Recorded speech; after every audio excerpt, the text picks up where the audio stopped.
দক্ষিণ ২৪ পরগনা ফলতা অন্তর্গত অবৈতনিক প্রাথমিক বিদ্যালয় আজ ৫ই জুন, ২০২৬ বিশ্ব পরিবেশ দিবস। প্রতি বছরের ন্যায় এ বছরও ফলতা অবৈতনিক প্রাথমিক বিদ্যালয়ে মহাসমারোহে পালিত হল বিশ্ব পরিবেশ দিবস।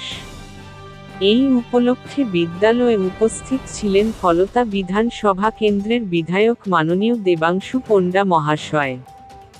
উপস্থিত ছিলেন ফলতা সমষ্টি উন্নয়ন আধিকারিক মাননীয় তন্ময় ভট্টাচার্য মহাশয় এবং ফলতা পশ্চিম চক্রের অবর বিদ্যালয় পরিদর্শক মাননীয় ইকবাল হাসান মহাশয় ও আরও অনেক বিশিষ্ট ব্যক্তিবর্গ।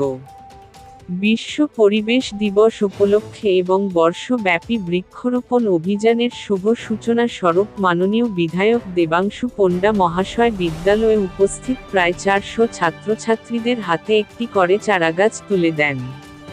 মিড ডে মিলের আহারে ছিল ভাত, ডাল এবং বিদ্যালয়ের সবজি বাগানে উৎপন্ন সবজি দিয়ে চিংড়ি মাছের তরকারি। হারান মণ্ডল, ফলতা।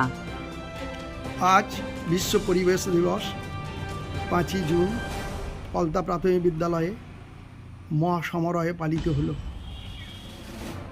উপস্থিত ছিলেন ফলতার বিডিও, বিধায়ক ও এসআইএস ফলতা ওয়েস্ট।